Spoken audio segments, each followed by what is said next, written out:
मई। हाँ, आरिफ कव्वाला है। जब वो मुझे पता चला तो मैंने कहा इसका भी मैं आरिफ भाई को भी एक मशवरा दे दूं। कर रहा हूं अपनी, बैठ जाइए। तकरीर का उन्वान है अल्लाह ने इंसान को क्यों पैदा किया।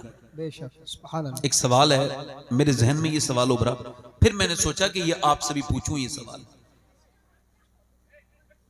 खुदा के वास्ते खामोश हो जाइए, थोड़ी देर सुन लीजिए आप, बैठ जाइए आराम से, बैठ जाइए। अल्लाह ने इंसान को, भाई सवाल है कि नहीं, इंसान को अल्लाह ने, इंसान ने अपने लिए मोटर बाइक बनाई, एक काम के लिए है। इंसान ने अपने लिए स्कूटर बनाया, कार बनाई, वॉशिंग मशीन बनाई, फ्रिज बनाया। जितनी भी चीजें इंसान ने इंसान के लिए इजाद की, बनाई, उसको वजूद में लाए, वो सब काम की हैं। तो क्या अल्लाह ने इंसान जैसी हसीन चीज क्या बगैर किसी मकसद के पैदा की? नहीं ना, नहीं ना। अल्लाह ने क्यों पैदा किया? इंसान अगर इसको नहीं समझेगा तो वो बर्बाद हो जाएगा। वो क्या समझता है, खाने के लिए सिर्फ जानवर बहुत थे, पीने के लिए सिर्फ जानवर बहुत थे, सोने के लिए सिर्फ जानवर बहुत थे। इंसान को क्यों पैदा किया? जरा गौर करें, तवज्जो करें।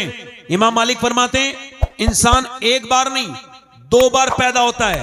एक बार तो मां के पेट से पैदा होता है, एक बार तब पैदा होता है जब उसको यह खबर हो जाए कि अल्लाह ने उसको क्यों दुनिया में पैदा किया है। बेशक, सुभान अल्लाह। वो खुद फरमाता है हल अता अल इंसानी हीनुम मिन अद-दहरि लम यकुन शैय्यन मज़कूरा। इंसान पे ऐसा वक्त गुजरा है कि वो कोई काबिल जिक्र शै न था। क्या अल्लाह ने अपनी मेहरबानी से, अपने करम से इंसान को इंसान बनाया। और इंसान दुनिया में आया किस लिए? इसका जवाब कोई दानिश्वर नहीं देगा, कोई साइंसदान नहीं देगा, कोई बड़ा प्रोफेसर नहीं देगा। इसका जवाब वो कैसे देगा? उसको क्या पता, उसको क्या पता, क्या खबर इसके खालिक ने इंसान को क्यों बनाया, वो नहीं बताएगा। इसको खुद अल्लाह ने बताया।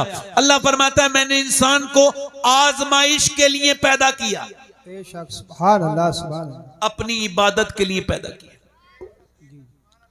अच्छा, आप लोगों को मेरे टाइप की तकरीर सुनने की आदत नहीं होगी, मैं आपको सही बता रहा हूं। आप खामोशी से सुने, अगर सुभान अल्लाह भी नहीं कहेंगे तब भी कोई मसला नहीं है। आप खामोशी से सुने, बस बोले ना, बस बोले ना। इंसान को अल्लाह ने क्यों पैदा किया? वो कहता है आजमाइश के लिए। मर्दों को, औरतों को, इंसान को अल्लाह ने अपनी इबादत आजमाइश के लिए, यानी सुबह आजमाइश है, रात आजमाइश है। फॉर एग्जाम्पल, सुबह के वक्त में बंदा सो रहा है, मिसाल के तौर पर सख्त नींद आ रही है और लिहाफ ने बड़ी अच्छी गरमाई दे रखी है और फजर की अजान हो रही है। फजर की अजान ने नौजवान की आंख को खोल दिया, आंख जरूर खुल गई, मगर अब झगड़ा शुरू हो गया नफ्स में और इंसान में, नफ्स में और ईमान में। नफ्स कह रहा है अभी सो जा, सर्दी बड़ी है, बाहर निकलेगा तुझे ज्यादा सर्दी लग जाएगी, बाहर निकलेगा ठंडा पानी है, ना निकल, बाहर को ना जा, अगर बाहर निकलेगा तो तुझको ठंड लग जाएगी। ईमान कह रहा है नहीं नहीं, रुक जा, ठहर जा, नमाज पढ़, यहां नहीं रुक, एकदम लिहाफ फेंक दे, क्योंकि नमाज अगर एक बार कज़ा हो गई तो दूसरी बार नहीं मिलेगी। अब नफ्स उसका कह रहा है, हुजूर अलैहिस्सलाम फरमाते हैं, अल्लाह फरमाता है, हदीस कुदसी है, मैंने इंसान को पैदा किया तो उसके साथ अपने दुश्मन नफ्स को भी पैदा किया। अब ये मेरा नफ्स जो इज्जत चाहता है, ये मेरा नफ्स जो बहुत अच्छे खाने खाना चाहता है, ये मेरा नफ्स जो बहुत नींद चाहता है, ये मेरा नफ्स मेरा भी दुश्मन है, मेरे रब का भी दुश्मन है। अब ये कह रहा है सो जा, ईमान कह रहा है नहीं, नफ्स कह रहा है सो जा, ईमान कह रहा है नहीं। ईमान ने लिहाफ फेंक दिया, लिहाफ फेंकने के बाद ईमान ने ठंडे पानी में हाथ डाल दिए और उसके बाद ईमान इसे ले गया मस्जिद तक और ले जाके उसने मियां सजदा करवाया। जैसे ही इसने अपना सर जमीन में रखा, नाक अपनी रगड़ी जमीन में जाके, वैसे ही फरिश्तों ने ऐलान कर दिया आज फला बंदा अपने अल्लाह की बारगाह में कामयाब हो गया है, इसने नफ्स पर फतह पा ली। बेशक नारे तकबीर। इसने नफ्स पर आप ले लो माइक, नफ्स पर फतह पा ली है, नफ्स पर फतह हो गया, फतह पा ली, ये कामयाब हो गया। अब वही लड़का घर से निकला, नमाज पढ़ के निकला, घर आया और उसने आकर के नाश्ता किया। अब वो जा रहा है शहर, अब वो जा रहा है कहीं काम करने। एक लड़की सामने नजर आई, उसके कपड़े बड़े खराब हैं, फिटिंग के कपड़े हैं, बेहुदा, बेगैरत, बेशरम, बेहया लड़की है, कोई मॉडर्न है, उसने अपने जिस्म पे टाइट लिबास पहन रखा है। इस लड़के की एक नजर पड़ी, मगर चूंकि एक नजर माफ है, इसने नजर झुका ली। अब इसका दिल कह रहा है, इसका ईमान, इसका नफ्स कह रहा है देख ले, ईमान कह रहा है ना देख, नफ्स कह रहा है देख ले, बड़ा खूबसूरत नजारा है, स्मार्ट लड़की है, देख ले, एक मर्तबा और देख ले। इसने कहा नहीं देखूंगा, मेरे नबी की हदीस है कि आंखों का भी जिना होता है, आंखों का भी जिना होता है। और ये आंखें जो नौजवान तेरे अंदर हैं, ये जो आंखें, ये जो आप समझते हो आपकी आंखें, नहीं, ये सब अल्लाह की हैं। ये आंखें कयामत के दिन हमारे खिलाफ गवाही देंगी, जो भी हम करते हैं। अगर इन्होंने कह दिया ऐ अल्लाह तूने दिया तो था माँ बाप का चेहरा देखने के लिए, काबा देखने के लिए, अपने महबूब का मुबारक रोजा देखने के लिए, मगर इसने तो गंदगी देखी। आप क्या समझते हो, आप क्या समझते हो? ये सब कहने सुनने वाली बातें आपके लिए हो सकती हैं, मेरे लिए नहीं है। जैसे सूरज और चांद की रोशनी मुझे उतना यकीन है, ऐसे ही मुझे अपने नबी की बात पर यकीन है। हक है मुझे, जो मेरे नबी ने कह दिया वो होकर रहेगा, इसमें शक करने वाला मुसलमान ही नहीं। मेरे नबी ने फरमाया कि ये मेरे आका फरमाते हैं जो बदनिगाही करेगा उसकी आंख में आग की सलाखें डालेगा अल्लाह, आग की सलाखें डालेगा। अब आप मुझे बताएं, जरा गौर करें। वो कह लेगा नहीं देखूंगा, नफ्स कह रहा है देख ले, ईमान कह रहा है नहीं देख, ईमान कह रहा है देख लिया तो जिना हो जाएगा। लड़की सामने से निकल के चली गई, इसने नहीं देखा, बल्कि आला हजरत का ये शेर गुनगुनाता रहा, या इलाही रंग लाए जब मेरी बेबाकियां उनकी नीची नीची नजरों की हया का साथ हो। लड़की निकल गई, मगर फरिश्तों ने ऐलान कर दिया कि आज ये नौजवान मदीने वाले का आशिक अपने नफ्स पर आज फिर इसने फतह पा ली और ये नफ्स से गुमराह नहीं हुआ। वाह वाह, नारे तकबीर, नारे रिसालत, नारे अपने गुमराह, जिंदाबाद, ये गुमराह नहीं हुआ। मगर नौजवान ने ये तो सब भूल नहीं छोड़ दिया। अब तो कौन किसके दिल में ये ख्याल आता है कि लड़की को देखना बुरी बात है। 3-3 घंटे, 4-4 घंटे, 5-5 घंटे, बल्कि 6-6 घंटे स्क्रीन टाइम है नौजवानों की। छोटे छोटे बच्चे जो आपके मोबाइल देख रहे हैं, ये छोटे छोटे बच्चे जो बर्बादी की तरफ जा रहे हैं, कभी आपने इसके बारे में गौर किया? कभी सोचा आपने ये बच्चे आपके कहाँ चले गए? कभी गौर किया आपने कि ये जहन्नम में कैसे चले जा रहे हैं और आपने इन पे गौर नहीं किया कभी? ये नौजवान लड़के जरा गौर करें। आप पैसा कमाने में लगे रहे, सिर्फ दौलतें जमा करने में लगे। मौलाए कायनात फरमाते हैं, ए भाई खामोश हो जाओ भाई, बात ना करो बेटे, हाथ जोड़ रहा हूं आपसे, तकरीर करने दो मुझे, मैं खुद इधर से बचता हूं बहुत, इन इलाकों से। देखो ये तमीज तुम्हें ज्यादा होना चाहिए, तुम मुरादाबाद के करीब में रहते हो, सईदना नईमुद्दीन मुरादाबादी का फैज होना चाहिए आपके पास। बैठ जाओ भाई। इंसान को यह लगता है कि ये तकरीरें सब मजाक है, लोगों को ये लगता है ये जलसा भी ऐसे ही एक जलसा है बस खाली। इसका हिसाब सबसे पहले उसे देना होगा जो यहां तकरीर कर रहा है, उसके बाद वो सब सुनने वाले बैठने वाले सब हिसाब देंगे। मोमिन वो होता है जो हुजूर की बातों को दिल से माने। वो काय का मोमिन है जो हुजूर की बातें सिर्फ करता है और सुनता है, उसको मजा तो कोई नहीं, उसको दिल पे उसका असर तो खुद ही कोई नहीं। मर जाएगा तो समझेगा कि हुजूर की बात ठीक ही थी। अब तवज्जो करो, मेरी तरफ गौर करो। हजरत अली फरमाते हैं दुनिया ठहरने की जगह नहीं है, दुनिया गुजरगाह है, सिर्फ गुजरगाह। फरमाते हैं ठहरने का मकाम आखिरत है, ठहरने का मकाम आखिरत है। मौलाए कायनात फरमाते हैं दुनिया आजमाइश है, इसको आजमाइश ही समझो तो फिर आजमाइश नहीं होगी, और अगर इसे आजमाइश समझना बंद कर दिया तो फिर रोज आजमाइश होगी। यानी ये दौलत, ये बैंकों में जमा किए हुए पैसे, ये तुम्हारा दीन है। अल्लाह फरमाता है अल्हाकुमुत तकासुर हत्ता ज़ुरतुमुल मकाबिर कल्ला सौफ तअलमून सुम्मा कल्ला सौफ तअलमून। अल्लाह फरमाता है तुम्हें गाफिल रखा, और ये वाज़ेह आयत है, इसमें तशरीह की भी जरूरत नहीं। कहता है तुम्हें गाफिल रखा माल की ज्यादा तलबी ने। नहीं, माल तलब करना बुरी बात ना थी, मगर सिर्फ माल। मेरे नबी फरमाते हैं अगर इंसान की औलाद को, आदम की औलाद को एक जंगल भर के हीरे जवाहर दे दो तो उसे ये उसे लगाएगा ठिकाने से, दूसरे दिन दूसरे जंगल की तलाश में निकलेगा, इसका पेट नहीं भर सकता। मेरे नबी फरमाते हैं कब्र की मिट्टी ही इंसान के पेट को भर सकती है, कब्र की मिट्टी ही इंसान के पेट को भर सकती है, यानी इंसान का पेट भरेगा नहीं। और तवज्जो करो, मेरी तरफ गौर करते चले जाना, जरा आप हजरात जरा गौर करें। अल्लाह फरमाता है तुम्हें गाफिल रखा माल की ज्यादा तलबी ने, हत्ता ज़ुरतुमुल मकाबिर, यहां तक कि तुमने कब्रों के मुंह देख लिए। फिर वो कहता है कल्ला सौफा तालमून, फिर वो फरमाता है सुम्मा कल्ला सौफा तालमून। एक ही बात को दो बार कहता है, मगर दूसरी बार सुम्मा लगाता है, और सुम्मा का मतलब अरबी में फिर, यानी ये मैं तुझे कह रहा हूं, मैं आपको समझा रहा हूं, फिर समझा रहा हूं, यानी अल्लाह का लहजा सख्त है। वो कहता है सुम्मा कल्ला सौफा तालमून, फिर हाँ तुम जान जाओगे, फिर हाँ तुम जान जाओगे। पहले कहता है हाँ तुम जान जाओगे, फिर कहता है फिर हाँ तुम जान जाओगे। यानी ये जो दौलत है, ये जो इसकी तशरीह में मौला अली फरमाते हैं कि ये जब इंसान मरता है और मरने के बाद जब उसकी रूह निकल जाती है और जब वो मर जाता है तो फरिश्ते आते हैं और इंसान भी आते हैं, तो उसके रिश्तेदार कहते हैं इसने बच्चों के लिए क्या छोड़ा, इसने अपने बच्चों के लिए क्या छोड़ा, तो फरिश्ते कहते हैं इसने आखिरत के लिए क्या भेजा, इसने आखिरत के लिए, इसने आखिरत के लिए। यानी हुजूर ने एक बकरी को कुर्बान करके सदका कर दिया।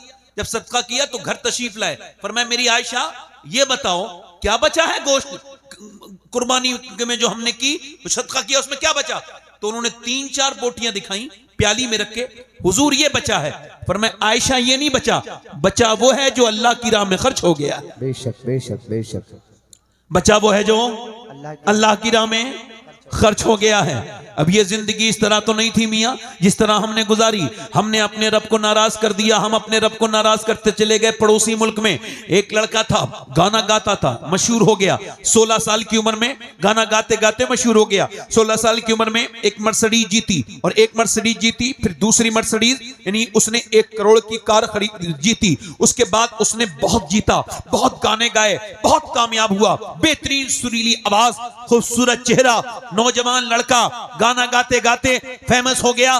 उसने वर्ल्ड टूर किया, यानी पूरी दुनिया में गाना गाने के लिए बुलाया गया, और वहां पर उसने दरम में, यूरो में, डॉलर में पैसे कमाया। इतना पैसा हो गया कि एक शहर में एक बंगला बनाया, दूसरे में दूसरा बंगला बनाया, बेहतरीन 10-15 कारें हो गई, और उसके बाद अपनी मर्जी की लड़की से शादी कर ली। एक नाम हो गया बहुत बड़ा। मगर गाना गाते गाते 23 साल की उम्र हुई तो गाना गाते गाते गिर गया। जब उसको उठाया गया बेहोशी से, अस्पताल ले जाया गया। अस्पताल में चेकअप हुआ तो पता लगा दोनों गुर्दे फेल हो चुके हैं। अब डायलिसिस पे आ गया। डायलिसिस एक जबरदस्त किस्म का प्रोसेस है, बहुत हार्ड प्रोसेस है।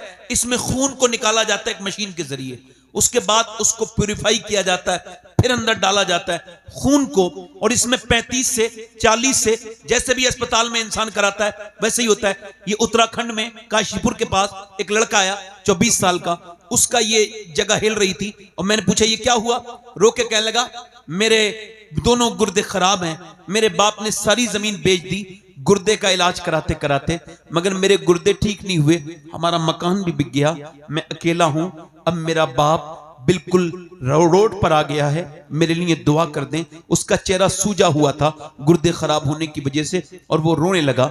जरा गौर तो करें, आप में से कितने लोग ऐसे बैठे हैं जिन्होंने अपने रब से कभी कहा हो या अल्लाह तूने हमें गुर्दे दिए हैं, गुर्दों में कोई बीमारी नहीं है, तो 2 रकत नमाज पढ़ के तेरा शुक्र अदा करते हैं, तुझसे कहते हैं मालिक कि तेरा शुक्र है ऐ मेरे रब, तेरा शुक्र है ऐ मेरे करीम, तेरा शुक्र है ऐ मेरे रहमान, तेरा शुक्र है। कभी कहा आपने अभी मुझे कश्मीर बुलाया गया था पिछले साल, एक साहब ने फोन किया, आपकी तकरीर सुनना चाहते हैं। मैं कह मेरे पास वक्त नहीं इस महीने में। कहने लगे भाईजान बात यह है कि जो आपको तकरीर जो आपके सुनना चाहता है उसकी आखिरी ख्वाहिश आपकी तकरीर है, उसको कैंसर है। उससे पूछा कोई आखिरी ख्वाहिश, तो उसने अपने बाप से कहा मुझे उनकी तकरीर सुनना है। तो मैं फिर चला गया, मैंने तकरीर उनके घर गया, उस कमरे में मैं बैठा। उसका नाम मोहम्मद सलीम था, अब तो उसका इंतकाल भी हो गया, दुआ करो अल्लाह उसको बख्शे। मैंने पूछा सलीम भाई क्या हाल है? कहने लगे अल्लाह का शुक्र है। मैं कहा मैंने सुना है आपको कैंसर है। कहने लगे कैंसर की वजह से अल्लाह का शुक्र है। मैंने कहा क्यों?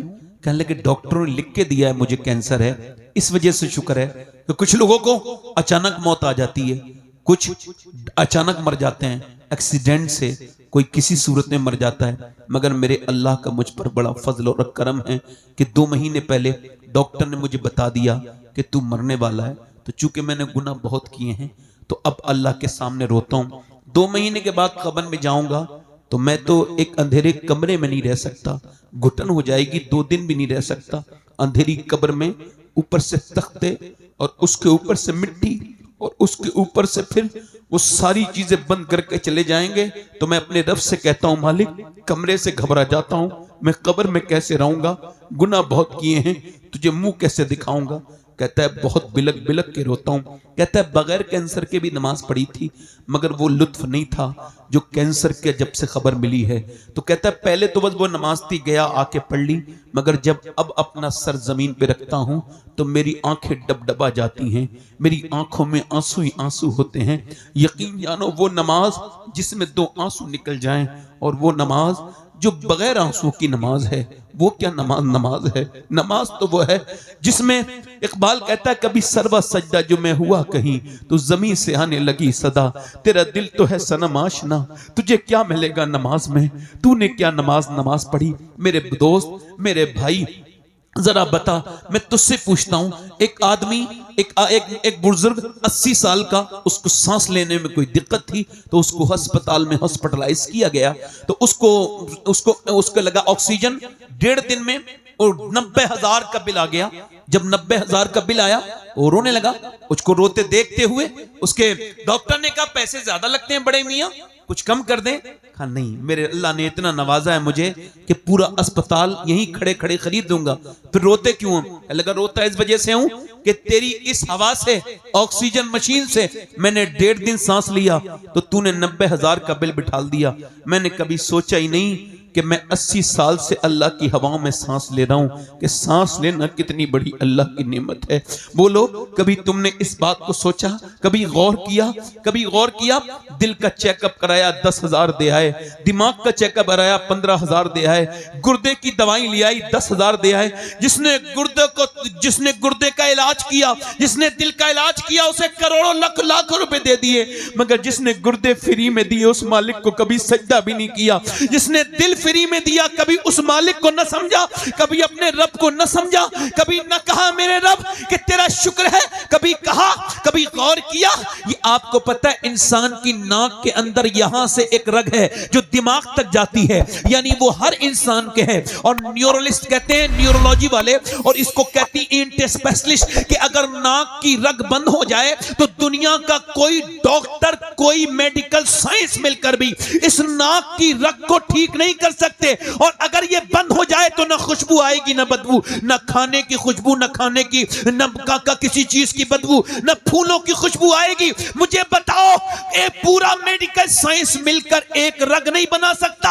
अल्लाह ने हर इंसान के अंदर वो रग बनाई है, पूरी दुनिया का साइंस मिलके। मैं कहता हूं साइंस से किसी जाहिल का झगड़ा होगा, मेरा तो कोई झगड़ा नहीं है। मुझे तो कुरान समझ आता है। मौलाए कायनात की बरकत से मैं ये मानता हूं कि साइंस किताब तहकीक है और कुरान किताब तखरीक है। साइंस ये कहता है कि सूरज इतनी दर्जा डिग्री पर निकलकर इतनी दर्जा पे डूब डूब जाता है। साइंस ये कहता है कि ये जो चांद है ये 1.25 लाख मील दूर है। साइंस ये कहता है ये आसमान है, फिर दूसरा आसमान है। साइंस ये कहता है कि जमीन के नीचे भी जमीन है, मगर साइंस ये नहीं कहता कि जमीन मैंने बनाई है, आसमान मैंने बनाया है, सूरज मैंने बनाया है, चांद मैंने बनाया है।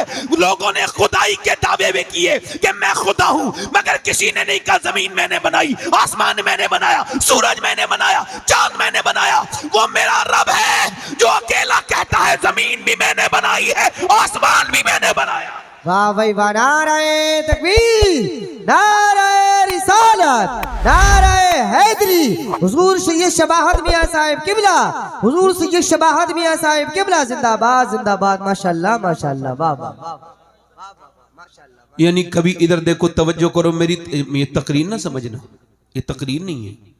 ये बताओ कि गुर्दे के डॉक्टरों को पैसे देने वालों कभी अपने रब के सामने भी 2 रकात नमाज पढ़ी? मैं गारंटी के साथ कह रहा हूं, कैसा भी बीमार हो, गारंटी ले रहा हूं, गारंटी, कैसा भी बीमार हो उसको सूरह रहमान सुनाओ। तवज्जो करो, इधर देखो। कभी अल्लाह के सामने सजदे किए? कभी कहा मालिक तू बड़ा करीम है? वो मालूम है कितना करीम है? आपकी बगैर इल्म के उसने इंसान बनाया आपको। कभी उसके सामने नहीं बैठे? दुनिया की सबसे बड़ी डिस्कवरी अपनी डिस्कवरी है, वरना कितने लोग पैदा हुए और मर गए। उसने कहा था अकबर इलाहाबादी ने, क्या बताएं अहबाब क्या कारे नुमाया कर गए, एमए किया, डिग्री ली, नौकरी की, पेंशन ली और मर गए। ये जिंदगी है। वो लड़का मरने लगा, मरने के करीब था वो। आपको पता है गाने गाता था, लोग सेल्फियां लेते थे उसके साथ। मगर आज जब मौत करीब है, कोई पूछने वाला नहीं, कोई इलाज करवाने वाला नहीं, सारा कुछ खत्म हो गया। भाई ने गुर्दा दिया, वो भी फेल हो गया, चेहरा काला हो गया, मरने वाला था। बीबी ने कहा क्यों रोता है? कहने लगा तू मेरी बीबी इतनी फर्मा बरदार, मैं मर जाऊंगा तू बेवा हो जाएगी। मेरे 2 छोटे छोटे बच्चे, एक मेरा माजूर बेटा है, उसका एक बच्चा माजूर भी था, यानी लूला लंगड़ा। कहने लगा मेरे बच्चे कैसे गुजारा करेंगे? बस यही सोच के रो रहा हूं कि अल्लाह ने शोहरतें दी, आवाज दी, गाने गाए, अय्याशियां की। आज जब बुरा वक्त आया है, पूरी दुनिया मुझे छोड़ चुकी है। सोचता हूं कि आज बुरा वक्त आया है, पूरी दुनिया ने छोड़ दिया, अल्लाह ने आवाज दी तो मैंने गाने गाए, और जिन्हें गाने सुनाए उन्होंने मुझे छोड़ दिया। सोच रहा हूं जितने गाने गाए, अगर इतनी नाते पड़ी होती तो मदीने वाले ने मुझे नहीं छोड़ा होता। मदीने वाले ने मुझे नहीं छोड़ा होता। मेरे दोस्त कभी बैठ जा, इधर देख, तवज्जो कर मेरी तकरीर को। मेरा भाई आप तकरीर ना समझना, एक मशवरा समझ लेना मौत से पहले का। एक लड़के का एक्सीडेंट हुआ ना, तो कानों में उसके लीड लगी थी, गाना सुन रहा था तो गिर गया, उसका ट्रक उसके ऊपर चढ़ा, उसका भेजा रोड पर रह गया। लोगों ने उठा के पन्नी की थैली में उसका भेजा रखा, पूरी नाक वाक सब खत्म हो गई थी, सिर्फ उसका धड़ रह गया था, ट्रक ने कुचल दिया था। होता है ऐसा एक्सीडेंट? नहीं होता है। अब जब हो गया तो उसको देखा कि उसके मोबाइल में वो गाना चल रहा था जो सुनते सुनते वो मरा है, था भी मुसलमान। अच्छा मुझे बताइए आप कि जो जिस हाल में मरेगा उस हाल में ही उठाया जाएगा। क्या नौजवानों तुमने मरते हुए नहीं देखे नौजवान? क्या तुमने तौबा करने का वक्त जाया करना चाहते हो? क्या समझते हो मेरे दोस्तों? अल्लाह ने तुम्हें ये 7-7 घंटे मोबाइल देखने के लिए दिए, यूट्यूब के दिए, इंस्टाग्राम के लिए दिए, चौराहे पे बैठ के बदतमीजियां करने के लिए जिंदगी दी है, एक दूसरे की बुराइयां करने की, गीबत करने के लिए जिंदगी दी है। नहीं, बरेली से मेरे ताजु शरिया की आवाज आ रही है। जिंदगी ये नहीं है सभी के लिए, जिंदगी है नबी की, नबी के लिए।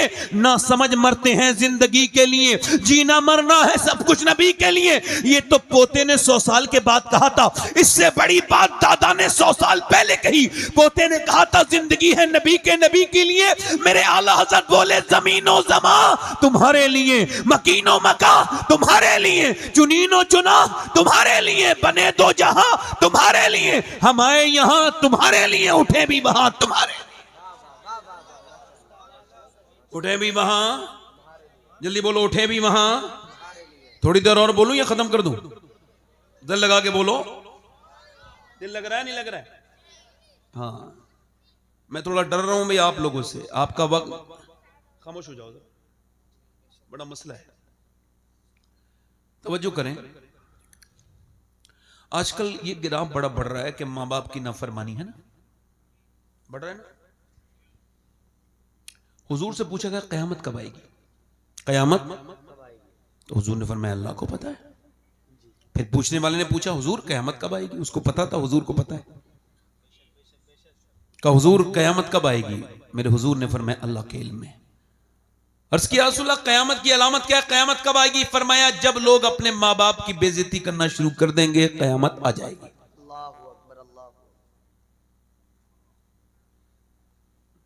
देखो ये जो इधर बैठे ना, इधर 10-15 लड़के, इनसे हाथ जोड़ के इनके पांव पकड़ के अंदर ले आओ। ये बड़ा तकलीफ के, मैं आपको कह रहा हूं ना, बड़ा अजीब माहौल है। ये माहौल अलग है इस इलाके का। यहां तकरीर कहीं नहीं सुनते लोग, जलसा देखने आते हैं कैसा लग रहा है जलसा। बेटे आप भी बैठ जाओ, बड़ी मेहरबानी है आपकी, बड़ी मोहब्बत से मैं बात करता हूं भाई, क्योंकि नौकर हूं ना, नौकरों का लहजा इख्तियार करता हूं। बैठ जाएंगे, बैठ जाएंगे। हाँ, हुजूर ने जब माँ बाप की बेइज्जती करने लगे बच्चे तो कयामत, जब माँ बाप की बेइज्जती, इस पर कयामत डिपेंड हो गई। अभी ये चंडीगढ़ में, पंजाब में एक लेक्चरार की शिकायत पुलिस में दर्ज हुई कि भाई वो अपनी मां को मारता है। तो उन्होंने कहा हमको प्रूफ चाहिए। तो उन्होंने एक खुफिया कैमरा लगाया, तो उसमें उन्होंने एक रिकॉर्डिंग की कि वो 80 साल की अपनी मां को लेक्चरार थप्पड़ मार रहा है, और उसकी बीबी, वो दोनों यूनिवर्सिटी में पढ़ाते हैं। ये प्रोफेसर है, वो भी प्रोफेसर है, इसकी बीबी। अब आप मुझे ये बता सकते हो कि वो जाहिल मार रहे थे? जल्दी बताओ। यूनिवर्सिटी में पढ़ाने वाले मार रहे थे तो वो जाहिल है क्या? मास्टर प्रोफेसर मार रहा है, उसकी बीबी भी प्रोफेसर है, वो भी MA/M.Com है, ये भी MA/M.Com है। इसका मतलब क्या है? मतलब यह है दुनिया की जितनी भी यूनिवर्सिटियां हैं वो बायोलॉजी, केमिस्ट तो पढ़ाती हैं, मगर एक ही दुनिया की यूनिवर्सिटी है जो माँ बाप का एहतराम पढ़ाती है, वो सिर्फ मेरे मदीने वाले का दीन है। वाह वाह वाह वाह वाह वाह वाह वाह। ये तो दावा है, दलील सुन लो। ये क्या है दावा? दलील सुनो। अब दलील सुनो। आज तक कोई हाफिज कारी मौलाना तुमने माँ बाप का नाफरमान नहीं देखा होगा। बहुत अच्छी बात। बोलो सही है, ये गलत है? कोई एक आध जलील हो तो उसका जिक्र ना करो। अक्सरियत जो है ना, ज्यादातर लोग कैसे हैं जो अपने माँ बाप के फरमाबरदार हैं। उसकी वजह इमाम गजाली लिखते हैं, आप भी गांव के रहने वाले हैं, मैं भी जनता शरीफ गांव ही है, गांव के ही रहने वाला हूं। बकरी जब पैदा होती है, बकरी का बच्चा पैदा होता है, और जब वो अपनी मां को देखता है पहचान लेता है। पहचानता है कि नहीं पहचानता है? भैंस का बच्चा बोलो पहचानता है नहीं? गाय का बच्चा, इंसान अशरफुल मखलूकात है, नहीं पहचानता। अल्लाह नहीं पहचानता। क्यों? इसमें भी अल्लाह की रहमत है कि ये जैसा देखेगा वैसे ही करेगा, यानी जैसा जैसा माँ के अंदर देखेगा वैसे ही करेगा। इसका मतलब ये है, आप जरा तवज्जो करें, जब बच्चा आपका थोड़ा सा बड़ा हो जाए, इमाम गजाली कहते हैं जब 1-1.5 साल का हो जाए तो बाप को चाहिए अपने बच्चे को गोद में ले, और गोद में लेने के बाद उसको ये कहे अल्लाह अल्लाह अल्लाह अल्लाह अल्लाह अल्लाह अल्लाह अल्लाह अल्लाह अल्लाह अल्लाह। अब आप कह रहे हो अल्लाह अल्लाह, बच्चा ये रिस्पॉन्स करता है, जवाब देता है अब्बा अब्बा अब्बा अब्बा। बात देख लेना, कभी वो कहेगा ही नहीं अल्लाह, वो कहेगा अब्बा। अब आप कह रहे हो अल्लाह अल्लाह अल्लाह, वो कह रहे अब्बा। इमाम गजाली कहते हैं वो कहता नहीं है बच्चा, उससे अल्लाह कहलवाता है, देख इंसान, तूने इसे मेरा नाम सिखाया था, मैंने इसे तेरा नाम सिखा दिया है।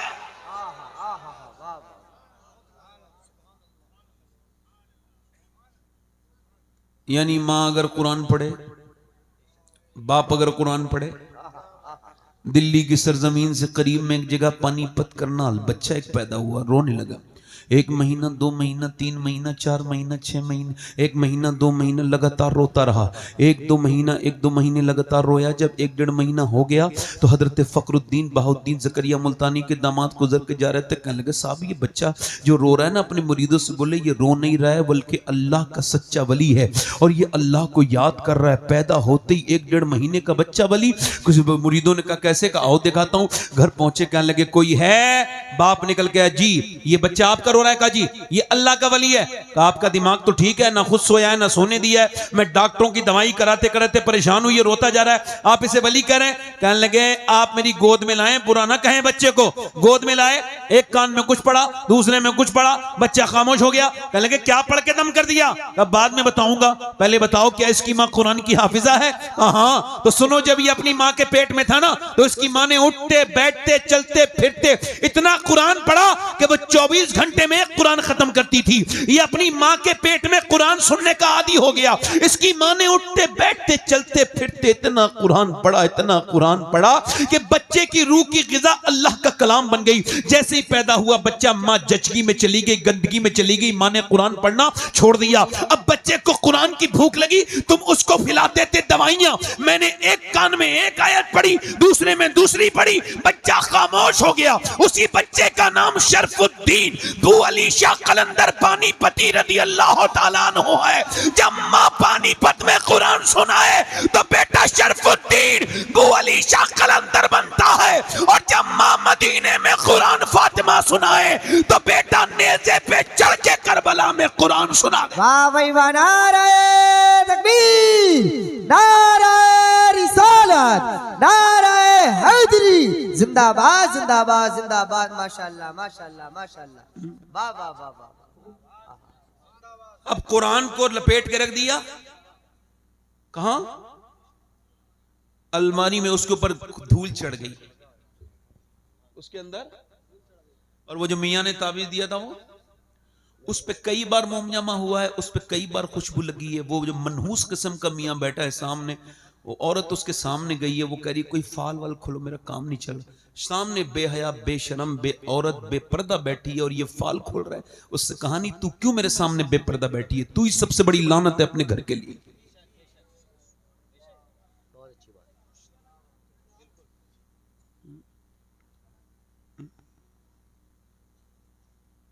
हुजूर ने फरमाया मैं इजाजत नहीं दूंगा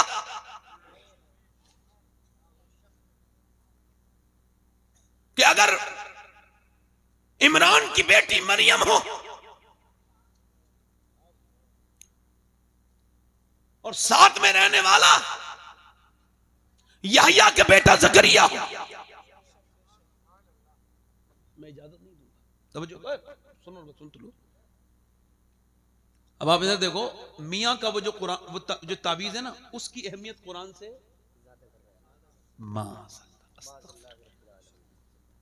तौबा तौबा। मेरी बहनों मेरी बेटियों, तुमको पता है जब तुम कुरान पढ़ती हो तो आसमान से फरिश्ते उतरने लगते हैं। तुमको पता है मेरी बेटियों मेरी बहनों, ये मियां वियां के चक्कर में क्या पड़ गई? अपने नबी को छोड़ दिया तुमने। ये सब ठेकेदार हैं क्या कोई? क्या मुझे अपने रब के लिए किसी मियां की जरूरत है?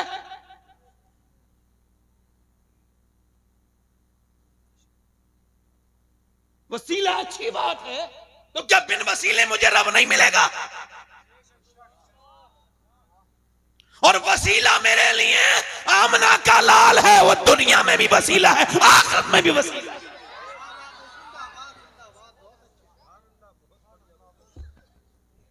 हुजूर का कुरान मेरी बहनों ने छोड़ दिया। पहले कुरान पढ़ती थी औरतें तो घरों में बरकत होती थी। एक वाकया मैंने पढ़ा, गैर मुस्लिम लड़की तो जो है, एक बचपन में मुसलमान लड़की और दीनदार लड़की की सहेली बन गई स्कूल से। तो स्कूल उसके साथ पढ़ती और फिर उसके घर आके उसने देखा इसकी माँ से कुरान पढ़ाती है, मुल्लानी थी उसकी माँ, तो इसने उसके साथ कुरान भी पढ़ना शुरू कर दिया और घर वालों को नहीं बताया कि कुरान पढ़ती हूं। घर वालों को नहीं बताया कि कुरान कुरान कुरान घर वालों को नहीं बताया कि कुरान पढ़ती हूं, और हल्के हल्के नाजरा कुरान पूरा कर लिया। और कुरान पूरा करके उसके बाद इसने देखा कि इसकी सहेलन भी हाफिजा कर रही है, तो इसने भी हाफिजा कर लिया और ये हाफिजा हो गई और दोनों हाफिजा हो गई, जवान हो गई, कलमा भी पढ़ लिया, मुसलमान भी हो गई। मगर घर वालों को नहीं बताया कि मैं मुसलमान हूं। जब रिश्ता हुआ तो अपनी मुल्लानी के पास आके बोली, जिसके साथ रिश्ता हुआ है बड़ा सख्त है, कट्टर है, मुसलमानों से, कुरान से बड़ा नफरत करता है। अब बताओ, मैं तो मुसलमान हूं, अगर घर वालों को बताऊं तो मुझे कत्ल कर दें, अब मैं अगर ना बताऊं तो मेरा ईमान खतरे में, क्या करूं? कहने लगी, मुल्लानी तू परेशान ना हो, जिस कुरान से तुझे मोहब्बत है वही कुरान तेरी मदद करेगा, वही कुरान तेरी मदद करेगा।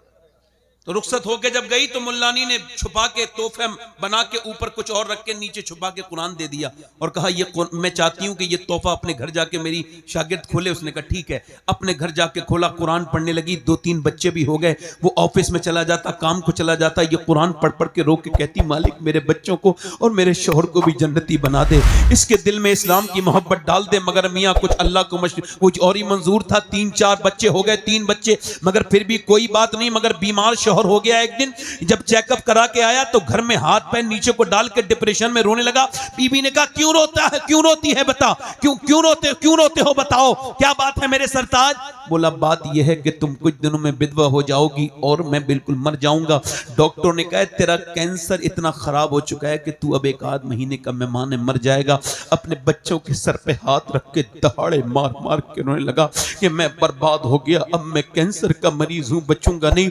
जब वो रोया तो उसकी बीबी बोली, अब तो तुम तो बिल्कुल वो आप तो मायूस हो ही गए हो, अगर इजाजत दो मुझे तो मैं कुछ पढ़ के तुम्हें दूं पानी पे और तुम मेरी बात मानो तो मैं तुम्हारा इलाज कर दूं, वादा करो बात मान लोगे? उसने कहा, मैं तो मरने वाला हूं, बिल्कुल वादा है, अगर ठीक हो गया तो तेरी बात मान लूंगा। उसने क्या किया, उसने मुल्लानी को देखा था जब कोई बीमार आता था तो वो सूरह फातिहा पढ़ के दम करती थी। इसने सूरह फातिहा पढ़ पढ़ के दम करना शुरू कर दिया, सूरह रहमान पढ़ पढ़ के दम कर दिया। सुबह को सूरह फातिहा पढ़ के दम करती और शाम को सूरह रहमान पढ़ के दम करके पिलाती पानी पर। पीते पीते 3 महीने गुजर गए।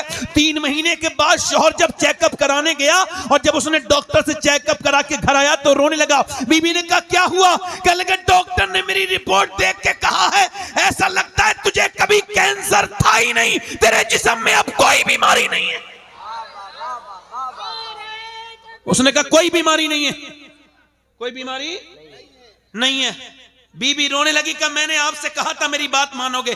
कब बाद में मानूंगा, पहले ये बता कि तूने मुझे मेरा इलाज किस चीज से किया है, कौन सी चीज पढ़ पढ़ के सुनाई है? कि जिस कुरान से तू नफरत करता है उसी कुरान को मैंने पढ़ के तुझे पिलाया है। वो शौहर बोला, तो फिर ऐसा कर, मुझे देर न कर, मुझे भी कलमा पढ़ा के मुसलमान कर दे। अरे खुदा को नहीं मानता था तो इतने कलाम में असर किया है, अगर मैं खुदा को मानूंगा तो फिर क्या हाल होगा? वाह भाई वाह वाह, जिंदाबाद जिंदाबाद जिंदाबाद जिंदाबाद, माशाल्लाह माशाल्लाह, क्या कहने से ये साहब, जिंदाबाद जिंदाबाद, अल्लाह कबूल फरमाए, वाह वाह, माशाल्लाह माशाल्लाह। आज कुरान उठ गए, कुरान उठा दिए घरों से। मैं कहता हूं, तावीज मेरे बाप भी करते थे, दादा भी करते थे, परदादा भी करते थे, कोई मेरी नस्ल टूटी नहीं। मैं किसी तावीज की बरकत का मुखालिफ नहीं, मगर मैं ये जानता हूं कि कोई भी तावीज, किसी मियाँ का भी तावीज हो, अपनी जगह है, मगर कुरान का दुनिया में कोई मुकाबला नहीं। कुरान हुजूर का सबसे बड़ा मौजज़ा। ये कुरान वो है जिसके लिए, ये कुरान वो है जिसके लिए बुजुर्गों ने हमारे गर्दनें कटाई हैं। ये वो कुरान है जिसके लिए लोगों को सूलियों पे चढ़ना पड़ा है। ये वो कुरान है जो अल्लाह का फरमान है और पूरा का पूरा कुरान अल्लाह का।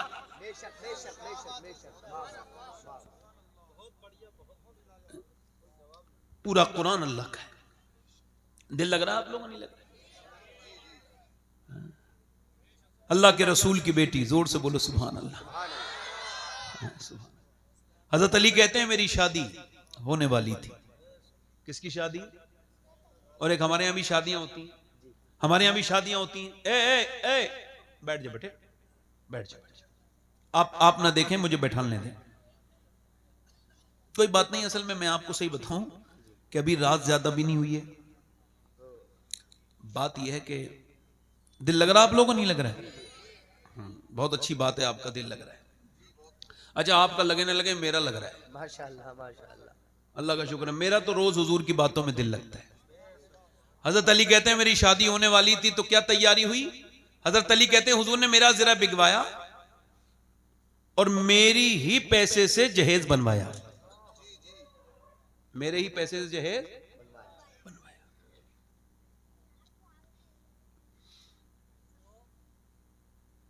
अभी ये मुसलमान के यहां पर हमारे चंदूसी के पास एक गांव है मई, वहां आरिफ कव्वाला है।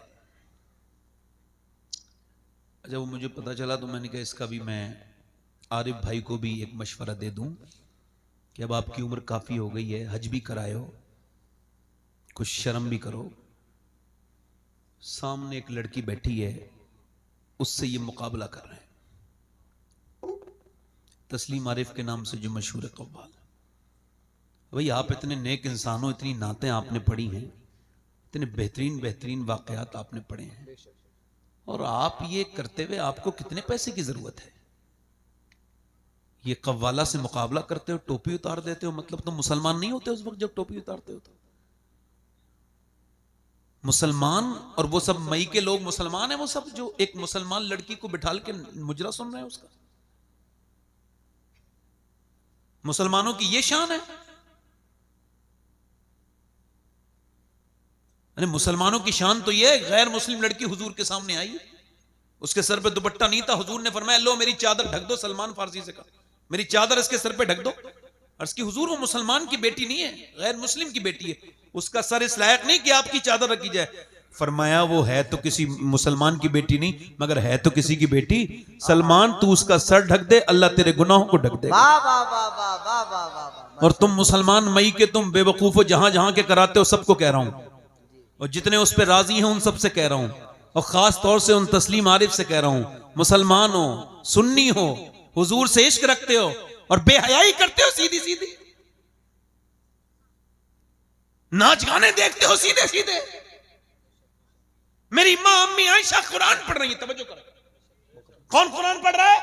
सिद्दीक की बेटी सिद्दीका,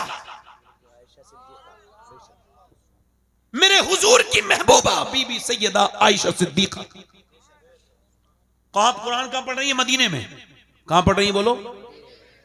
और कुरान की आवाज छन छन के मस्जिद में आ रही है, हल्की हल्की हल्की हल्की। हुजूर ने पत्थर उठाया, जहां से आवाज आ रही वहां पत्थर लगाया, अंदर जाके फरमाया आयशा इतनी जोर से कुरान न पढ़ो कि बाहर आवाज जाए, इतनी जोर से कुरान न पढ़ो। अब मुझे बताओ, कुरान सुन जो रहे हैं वो सब उनकी औलादें हैं, वो उम्मुल मोमिनीन हैं, सारे मोमिनों की मां हैं। जो कुरान पढ़ रही हैं वो है जिसकी गवाही पाकी की कुरान देता है। सूने नूर जिसका गवाह है वो अम्मी सैयदा आयशा सिद्दीका। और सुने वो कौन है? वो सिद्दीक अकबर की बेटी हैं, मेरे नबी की बीबी हैं। उनकी आवाज आई तो मेरे नबी ने कबूल नहीं किया कि आयशा अगर कुरान भी पढ़े तो आवाज बाहर ना जाए। तो ये कव्वाली वाली क्या चीज है?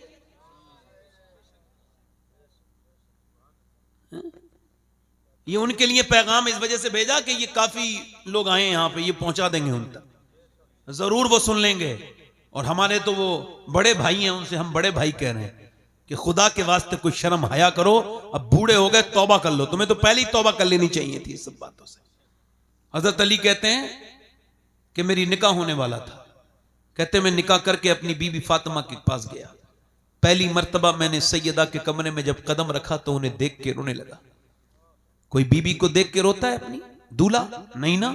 और बीबी भी फातिमा हो, सैयदा हो, और मियां नबी की बेटी, हम सुभान अल्लाह। अम्मी आयशा फरमाती जिसकी नाक, जिसकी आंख, जिसके होंठ, जिसके रुखसार, जिसका चलना, जिसका बोलना बिल्कुल नबी की तरह है, वो कोई और नहीं बल्कि सैयदा फातिमा है। फातिमा चलती थी ऐसा लगता था अल्लाह का रसूल चल रहा है, फातिमा बोलती थी ऐसा लगता था रब का रसूल बोलने लगा। सुनो, हजरत अली कहते हैं मैं रोने लगा अपनी बीबी को देख के। तो मुझे देख के वो बोली आप क्यों रोते हैं, कि आपको शादी ये पसंद नहीं थी? मैंने कहा बिल्कुल, हुजूर का एहसान है, सरकार ने आपका हाथ मेरे हाथ में दे दिया और आपने मुझे मंजूर किया फातिमा, मगर मुझे एक बात का गम है। का क्या? का कितनी भी गरीब लड़की की शादी हो, मेरी बहनें सुन लें, मेरी बेटियां सुन लें, हो सके तो लिख लें, हो सके तो रुखसत करते वक्त अपनी बेटी को ये बात कान में सुनाएं, अल्लाह तुम्हें इसका अज्र देगा। क्या? हजरत फातिमा कहने लगे हजरत अली, है फातिमा मैं देख रहा हूं कितनी भी गरीब की लड़की की शादी हो एक दो जोड़ी कपड़े नए पहन लेते हैं। मैं देख रहा हूं कि हसरत होती है, तमन्ना होती है, दुल्हन के दिल की हसरत होती है कि मैं अपना हसरत निकालूं दुल्हन बनते वक्त, मगर मैं देख रहा हूं आप जिस कपड़े में दुल्हन बनी है उसमें 70 पैमद लगा है उस चादर में, मगर आपके चेहरे पर कोई शिकन नहीं। तो कहते हैं सैयदा फातिमा ने मेरी तरफ देखा, आंखों में आंसू आए और कहने लगी मेरे अब्बा फरमाते हैं अल्लाह कपड़ों से राजी नहीं होता, अल्लाह तो मेरी बेटी फातिमा सजदों से राजी होता है। बस मेरी आखिरी बातें हैं, जीस की आखिरी हिचकी है, गौर से सुन, जिंदगी भर का खुलासा इसी आवाज में है। मेरे दोस्त, मेरे भाई, तवज्जो करें, यूं ही सैयदा फातिमा नहीं है। हुजूर ने फरमाया फातिमा सबने चांद देख लिया, कल को ईद है, मेरी बेटी ने देखा चांद? का अब्बा नहीं देखा। फातिमा सबने देखा, आपने क्यों नहीं देखा? अर्ज की अब्बा सबने देखा, इसी वजह से तो मैंने नहीं देखा। फातिमा नहीं चाहती कि जिस चांद पे गैर महरम की नजर पड़े उस पे फातिमा की भी नजर पड़े।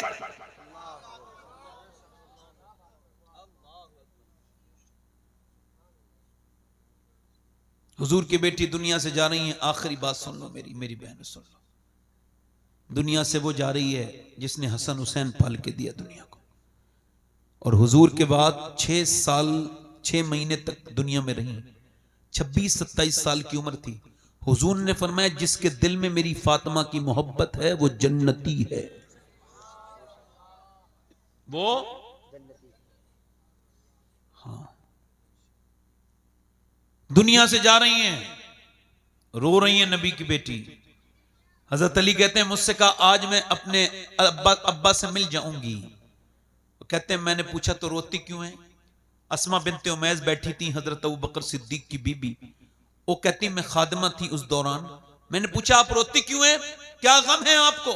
कह लगी और तो कोई गम नहीं, मौत का डर है? कहा नहीं, मैं सोच रही हूं जीते जी पर्दा किया है, इंतकाल के बाद जब मैयत चलती है ना तो मैयत पे जब चादर डालते हैं तो पता चल जाता है पेट कितना मोटा है, कितना पतला है, मैयत कितनी मोटी है, कितनी पतली है। मैं सोच रही हूं कि कहीं ऐसा ना हो जीते जी तो मैंने पर्दा किया है, इंतकाल के बाद जब मेरा जनाजा निकले तो किसी को ये खबर ना हो जाए कि मोहम्मद की बेटी कितनी मोटी थी, कितनी पतली थी। अल्लाह अकबर। मेरा इमाम बरेली से बोला जिसका आंचल न देखा मोह मेहर ने, उसे रिदाए नजाहत पे लाखों सलाम। सैयदा ज़हरा तैयबा ताहिरा जाने अहमद की राहत पे लाखों सलाम। ओ मेरी बेटियों, ओ मेरी बहनों, अपने घरों में कुरान शुरू कर दो वरना तुम्हारे बच्चे बर्बाद हो जाएंगे। इनको बचाओ, अपनी बेटियों को बचाओ। 6 साल की बच्चियों पर, 6 साल की बच्ची के सर पे दुपट्टा रख दो। मैं गारंटी के साथ कह रहा हूं और मुझसे लिखवा लो, मुझे थूक देना मेरे मुंह पर। 6 साल की बच्ची अगर हो और तुमने सर पर दुपट्टा रख दिया, मर जाएगी मगर अपना सर वो नंगा नहीं करा सकती। ये गैर मुस्लिम कह रहे हैं हमने मुसलमान लड़कियां कन्वर्ट करा ली, हमने मुसलमान लड़कियां छीन ली। तुम्हारी हैसियत कोई नहीं है, मुसलमान थी नहीं सही मानों में, वरना मुसलमान कैसे चली जाएगी? उसने इस्लाम समझा ही नहीं। गैर मुस्लिम के साथ एक लड़की गई, मैंने उससे मुलाकात की, मैंने पूछा तुम मुसलमान हो? कह लगी जी मुसलमान थी मैं, अब तो नहीं। मैं कह लगा क्या तुम सैयदा फातिमा को जानती हो? बोली नहीं। मैंने कहा आप सैयदा खतीजा को जानती हो? बोली नहीं। मैंने कहा मैं सुनाऊं? बोली हाँ सुनाओ।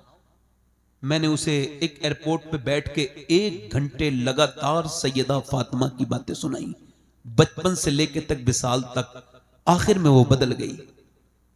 मैं कहता हूं गैर मुस्लिमों से जो ये देख के खुश होते हैं मुसलमान लड़कियां हमने छीन ली, वो उन्हें बताओ उन्होंने इस्लाम समझा नहीं था। अगर समझ लेती तो कभी अपनी जान दे देती, ईमान नहीं देती। देखना है तो फिलिस्तीन को देख लो। मेरे नबी ने फरमाया जब मदीने के हालात बिगड़े तो सहाबा तुम चले जाना शाम। अर्ज़ की हुजूर शाम के हालात बिगड़े तो मेरी उम्मत के लिए दुआ करना। फलस्तीन को देखो, हमें क्या मतलब फलस्तीन से?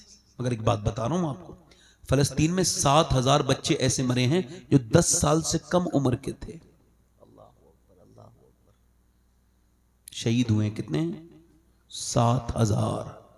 और माएं उठा रही हैं ना बच्चों को, तो किसी का हाथ आ रहा है, किसी का पाँव आ रहा है, पूरे बच्चे भी नहीं मिल रहे हैं, छोटे छोटे बच्चे हैं। अल्लाह अकबर। जरा गौर तो करो, एक एक ब्रेड पर 3-3 बच्चे लड़ रहे हैं, भूखे हैं बेचारे, उनके घर खंडर बन गए, मगर पूरी दुनिया में किसी को कोई तकलीफ नहीं। और हम तो कर भी क्या सकते हैं उनके लिए? कुछ नहीं कर सकते। सब कुछ है भी तब भी कुछ नहीं कर सकते उनके लिए। अल्लाह अकबर। मगर किसी को कोई अफसोस नहीं, मगर मेरे नबी को तकलीफ है। मेरे सरकार फरमाते हैं मेरे उम्मती के पाँव में कांटा लगता है तब भी मुझे तकलीफ होती है।